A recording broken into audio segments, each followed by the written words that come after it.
నరేంద్ర మోడీ గారిని చైనాలో చంపడానికి ప్లానింగ్ జరిగిందా?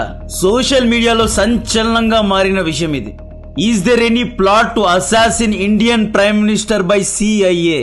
ఎన్నో కాన్స్పిరసీ థియరీస్ బయటకు వస్తున్నాయి. ఎందుకు నరేంద్ర మోడీ గారిని అమెరికా యొక్క గూఢచర్య సంస్థ అయిన CIA చంపాలని చూస్తోంది. SCO సమావేశంలో నరేంద్ర మోడీ గారిని వ్లాదిమిర్ పుతిన్ లేదా రష్యన్ ఇంటెలిజెన్స్ కాపాడిందా? మోడీ ప్రాణాలు తీయాలని ఎందుకు చూస్తున్నారు? ఢాకాలో రూమ్ నంబర్ 808లో అనుమానాస్పదంగా ఒక CIA ఏజెంట్ ఎందుకు ఎలా చనిపోయాడు? ఇతను చనిపోయాడు సరే, బట్ ఇతని యొక్క అటాప్సీ ఎందుకు తీసుకోలేదు? ఢాకాలో ఇతని మూమెంట్స్ ను ట్రాక్ చేసిందా? ఇతని హత్యకు మోడీ గారి SCO సమావేశానికి మధ్య ఉన్న లింక్స్ ఏంటి? గోల్డ్ తో వ్యాపారం చేస్తా అన్నందుకు గదాఫీను లేపేశారు.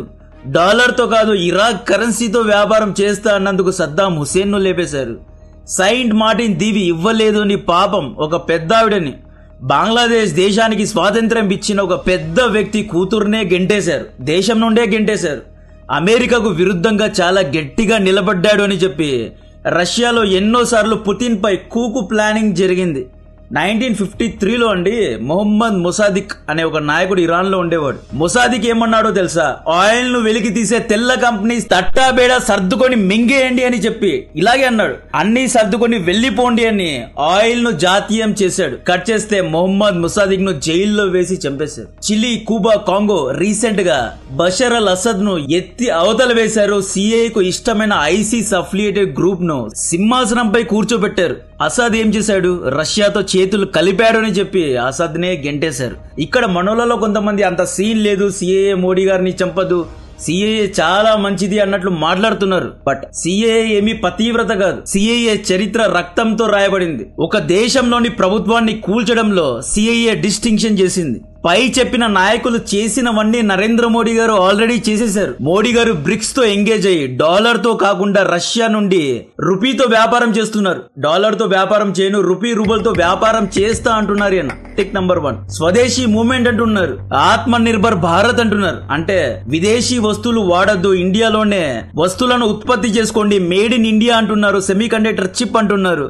ఇంట్లోనే సాఫ్ట్వేర్ ను తయారు చేసుకోండి అంటున్నారు. సో ఇవన్నీ అమెరికాకు ఇష్టం లేదు. టిక్ నంబర్ 2 అమెరికా ఎంత వద్దు అని చెప్పినా కూడా రష్యా నుండి ఆయిల్ ను కొంటున్నారు. యుక్రెయిన్ యుద్ధానికి ముందు మనం రష్యా నుండి 5% ఆయిల్ ను మాత్రమే కొనేవాళ్ళం, కానీ ఇప్పుడు 40% ఆయిల్ ను కొంటున్నాం. ఇది నాటోకు ఇష్టం లేదు, అమెరికాకు ఇష్టం లేదు, డీప్ స్టేట్ కు ఇష్టం లేదు, CIA కూడా ఇష్టం లేదు. టిక్ నంబర్ 3 1953లో గ్వాతమేలా దేశంలో అమెరికన్ ఫ్రూట్ కంపెనీ అనే ఒక కంపెనీ ఉండేది. ఈ కంపెనీ దగ్గర ఎంతో భూమి ఉండేది. ఈ భూమిని ఆ దేశ నాయకుడు జాతీయం చేసి ప్రజలకు పంచి పెట్టాడు అని చెప్పి ఆ ప్రభుత్వాన్నే కూల్చేసింది CIA. ఇది ఎప్పుడు? 1953లో.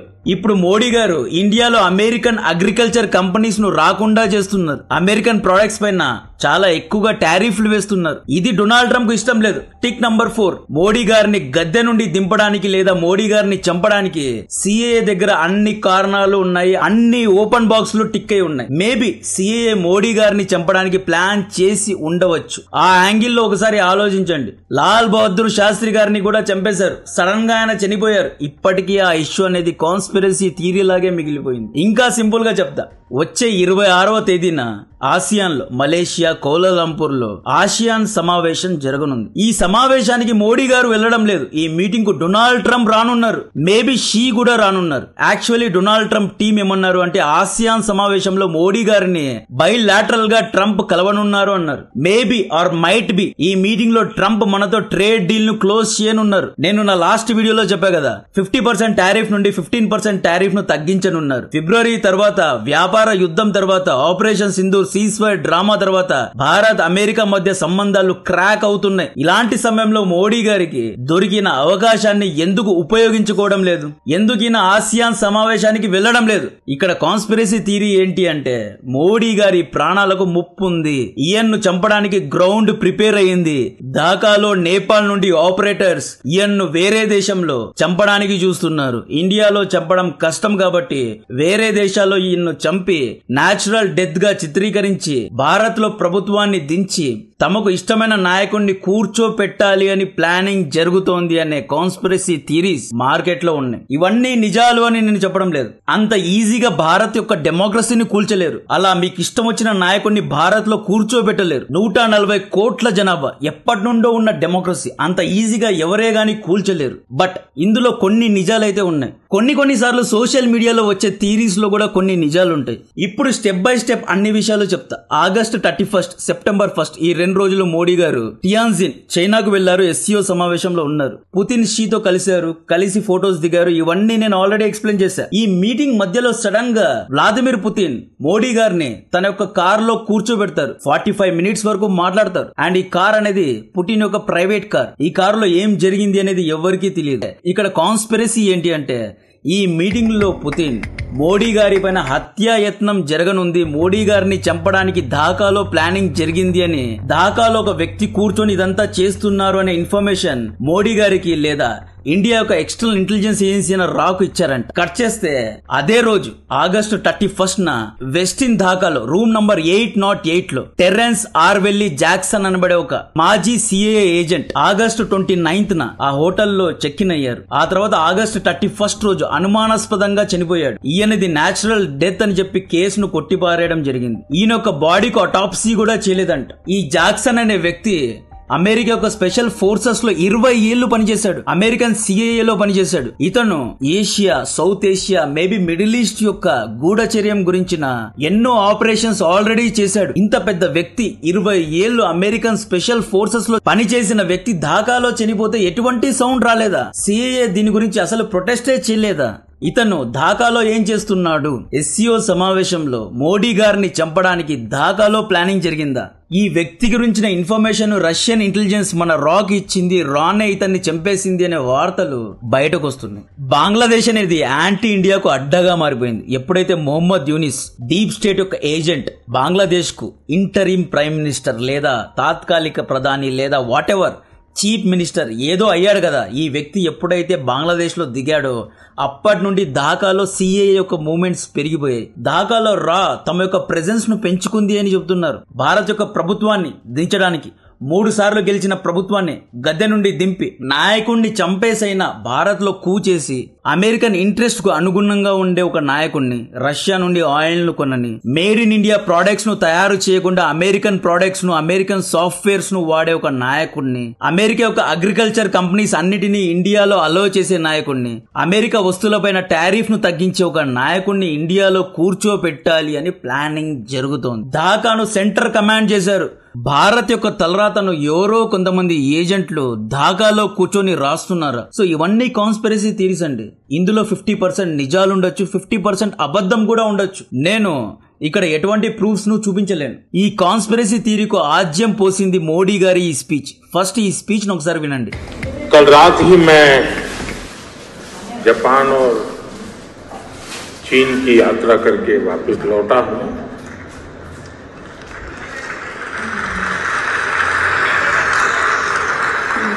आप गया था इसकी ताली बजा रहे हो कि आया हूं इसकी ताली बजा रहे हो?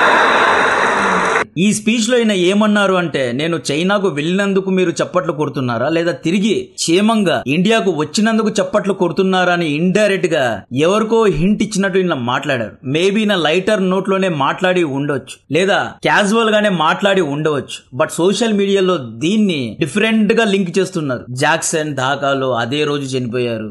అదే రోజు మోడీ గారు SCO సమావేశంలో ఉన్నారు. పుతిన్ తో ప్రైవేట్ గా మాట్లాడారు. రష్యన్ ఇంటెలిజెన్స్ రాకు హింట్ ఇచ్చింది. రా వెళ్లి ఢాకాలో రూమ్ నంబర్ 808 లో పడుకున్న CAA ఏజెంట్ ను చంపేసింది. ఈ CAA ఏజెంట్ చావును చాలా పెద్దగా చూపిస్తే ఎన్నో విషయాలు బయట పడతాయి అని చెప్పి అమెరికన్ CAA ఈయన హత్యను క్లోజ్ చేసేసింది. ఎటువంటి సౌండ్ చేయకుండా ఇతని డెడ్ బాడీని తీసుకుంది. ఈవెన్ ఆటాప్సీ రిపోర్ట్ కూడా చేయడానికి ఇవ్వలేదు. ఈ విధంగా ఈ హత్యను కప్పిపుచ్చారు. ఏదో పెద్ద విషయాన్ని దాస్తున్నారు అనే అనుమానాలు పెరిగిపోయాయి. ఇక ఆసియాన్ మీటింగ్ కు మోడీ గారు వెళ్ళకపోవడానికి గల ఇంకొక కారణం, ట్రంప్ ను కలవడం ఇష్టం లేదేమో. ట్రంప్ అనే వ్యక్తి డబుల్ ఫేస్డ్ పర్సన్. మోడీ గారి ముందే ఈ వ్యక్తి మీడియా ముందే I stopped India Pakistan Pakistan war అన్నాడు అనుకోండి, మళ్ళీ బీహార్ ఎన్నికల్లో ప్రభుత్వ నాయకులకు దెబ్బపడే అవకాశాలు చాలా గట్టిగా ఉన్నాయి. మోడీ గారు పబ్లిక్ గా చాలా సార్లు నన్ను డీప్ స్టేట్ టార్గెట్ చేసింది అన్నారు. ఆ తర్వాత మోడీ గారు మీడియా ముందు వచ్చి ఏమన్నారు అంటే,